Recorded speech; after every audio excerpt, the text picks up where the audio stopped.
메리 크리스마스. 오늘 우리에게 주시는 하나님의 말씀은 사무엘하 11장 1절에서 13절의 말씀입니다. 그 해가 돌아와 왕들이 출전할 때가 되매 다윗이 요압과 그에게 있는 그의 부하들과 온 이스라엘 군대를 보내니 그들이 암몬 자손을 멸하고 랍바를 에워쌌고 다윗은 예루살렘에 그대로 있더라. 저녁 때 다윗이 그의 침상에서 일어나 왕궁 옥상에서 거닐다가 그곳에서 보니 한 여인이 목욕을 하는데 심히 아름다워 보이는지라. 다윗이 사람을 보내 그 여인을 알아보게 하였더니 그가 아뢰되 그는 엘리암의 딸이요 햇사람 우리아의 아내 밧세바가 아니니이까 하니, 다윗이 전령을 보내어 그 여자를 자기에게로 데려오게 하고 그 여자가 그 부정함을 깨끗하게 하였으므로 더불어 동침함에 그 여자가 자기 집으로 돌아가니라. 그 여인이 임신함에 사람을 보내 다윗에게 말하여 이르되 내가 임신하였나이다 하니라.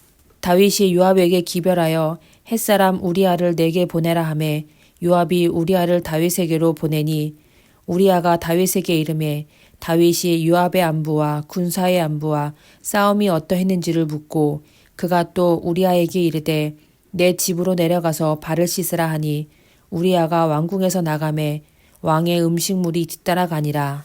그러나 우리아는 집으로 내려가지 아니하고 왕궁 문에서 그의 주의 모든 부하들과 더불어 잔지라.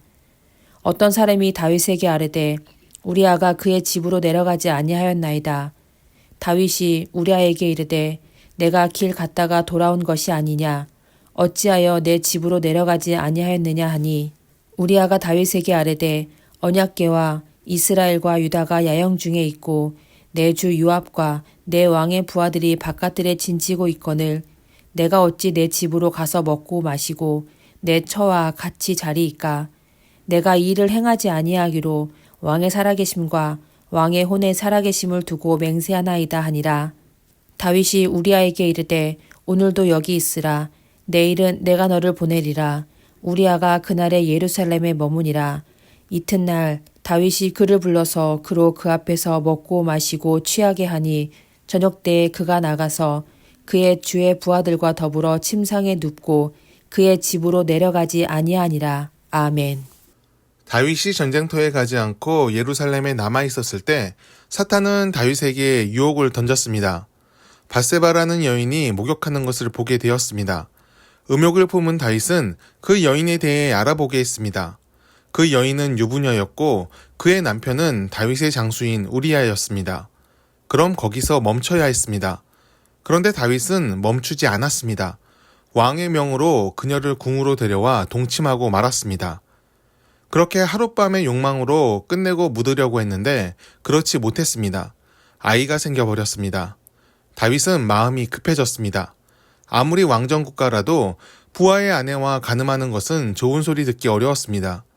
그래서 그는 급히 우리아를 불러들입니다.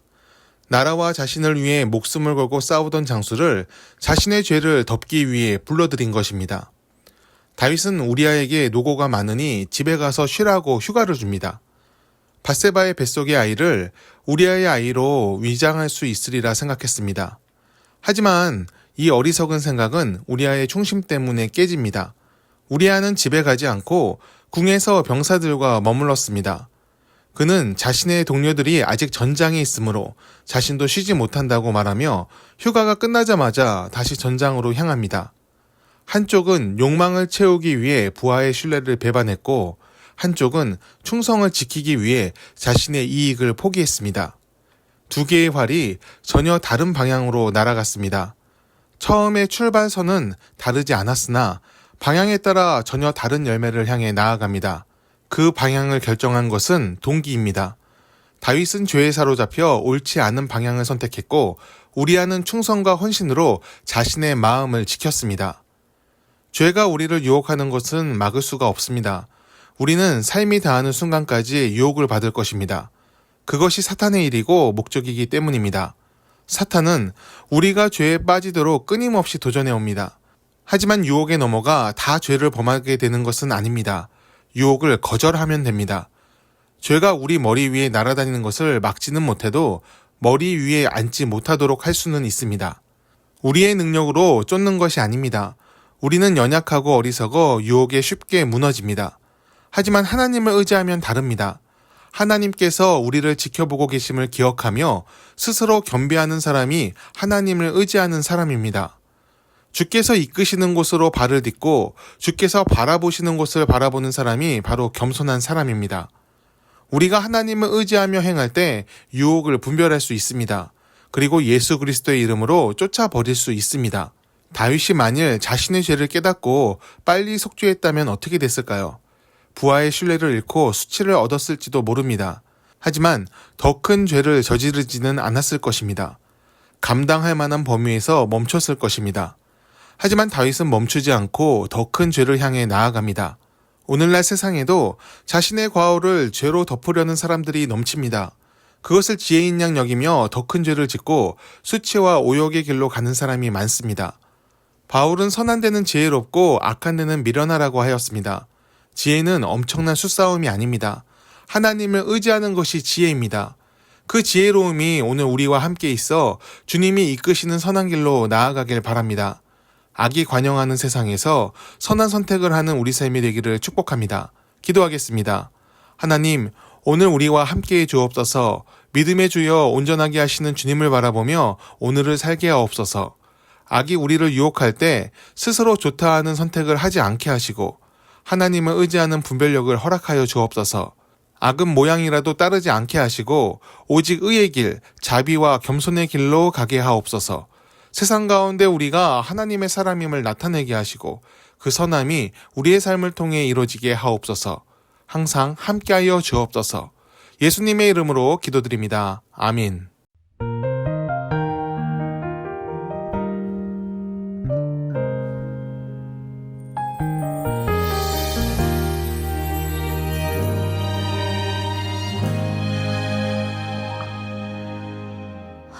화려하지 않아도 정결하게 사는 삶, 가진 것이 적어도 감사하며 사는 삶, 내게 주신 작은 힘 나눠주며 사는 삶, 이것이 나의 삶의 행복이라고.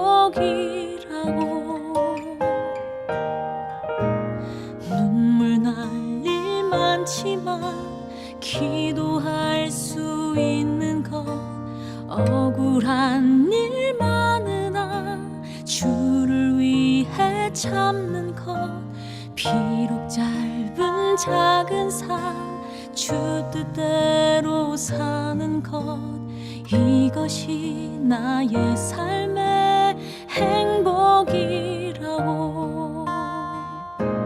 이것이 행복이라고.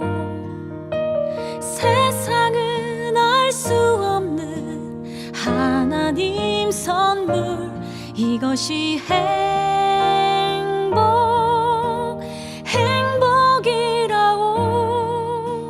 하나님의 자녀로 살아가는 것, 이것이 행복이라고.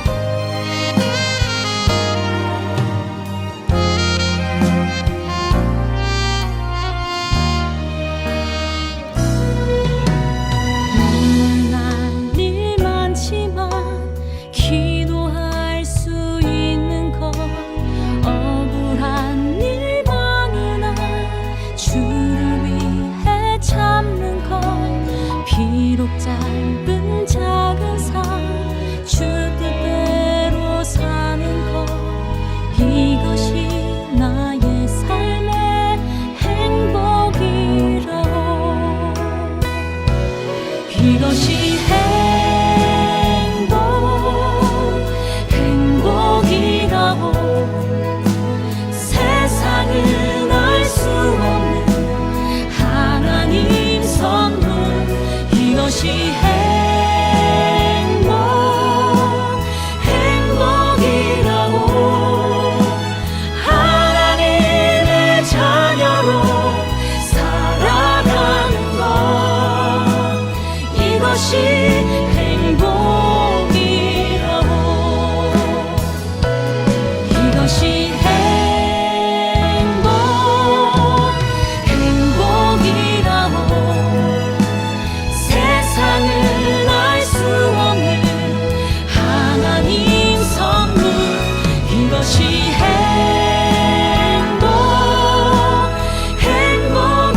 행복이라고. 하나님의 자녀로 살아가는 것, 이것이 행복이라고. 이것이